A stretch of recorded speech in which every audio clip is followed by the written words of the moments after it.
You know, where's my mom? You know, my mother, the comedy writer, that's what she was. And my mother, who could always do shtick at the drop of a hat. That comes out once in a while, but, you know, where is it, Mom? Makes me very sad because my mother was always a very vivacious, outgoing, funny, fun to be with, dynamic woman.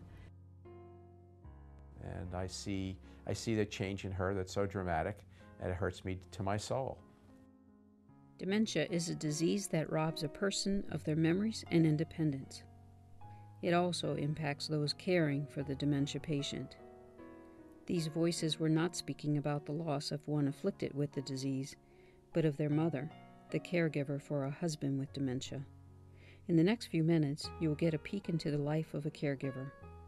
As you watch this, you might ponder the impact of being a caregiver on you and your family.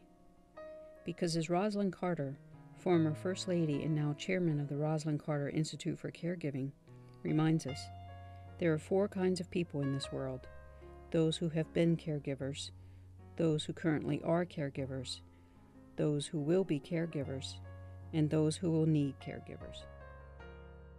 It started 7 years ago. He's a CPA, and he came out of his room, and he said, I don't know what's wrong. I just don't know how to collate the papers. I've been doing this for 40 years. I don't know how to do it. Is that the signs of the disease are being picked up much earlier now. So people are coming in at a milder stage, but nevertheless, it still is the beginning of what's going to become an Alzheimer's process. Maybe a 5 to 8 to 10 to 15-year process, and that really takes its toll on the caregiver over time.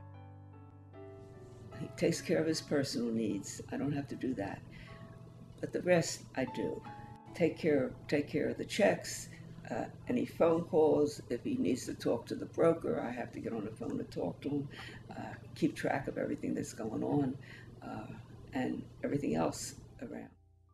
We also emphasize the importance of the caregiver maintaining his or her own health, because that person is absolutely vital in the situation to preserve the quality of life of the patient and to be able to really withstand some of the stresses that they're likely to encounter. And these can be significant. They can be mental stress, can be physical stress. It's really a 24/7 job down the road, so the person really gets virtually no break. I wanted to get involved with the right people, and I wanted to get someone come and do, like, let them think of what to do with Jerry. Not that I have to do it. Why don't you do this? Why don't you do that? Maybe they would sit and play Scrabble with him. Something to keep. He has to be occupied all the time. He's not the kind that will sit and read a book. He'll read the New York Times from cover to cover. I don't know. I don't know if he remembers what he read. He doesn't need personal care. I need someone. He wants to go out every day. I need someone who could drive, take him where he wants to go shopping for me, and then pick him up and come home and this kind of thing. If it comes to a time when I have to put him, that he will need to go into an Alzheimer's unit, $8,000 a month is what they want. And not many people, including myself, could afford $8,000 a month. I think there are personality differences, of course, among all of us, and some of us just don't want to give up, or we just don't want to admit defeat, if that's what it's characterized as, when it comes to the point where he just can't care for her anymore. It's becoming, maybe there's the loss of bowel and bladder control. The person's becoming violent. They're not eating anymore. But they feel, no, I can do it, I have to stay in here, I'll do it. But they just can't let go of that contract that they made with their loved one years and years ago, that I would never leave you, I would never put you in a nursing home. But in fact, that is the necessity at this point in time.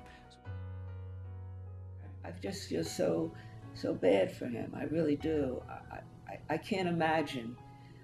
Once in a while, I'll try to think of something and I can't think of it, and I say to him, I don't know I can't say, oh, I understand what you're going through, but right now I do. You just can't can't remember. But he takes this medication that slows it down. There's no cure for this. I know that, and I'm not in denial. I know it's going to get worse. There'll be a time when it becomes agitated, as I said before, and I've seen him get agitated.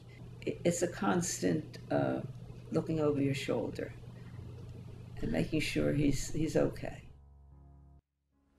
Certainly, the caregivers may undergo a significant stress themselves with regard to their own health. I've had, unfortunately, spouses of patients die of heart attacks because of the stress and because of the overall relentless nature of the situation itself.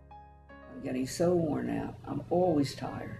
I can sleep, if I sleep 10 hours, I get up as tired as I went to bed, and that's no good.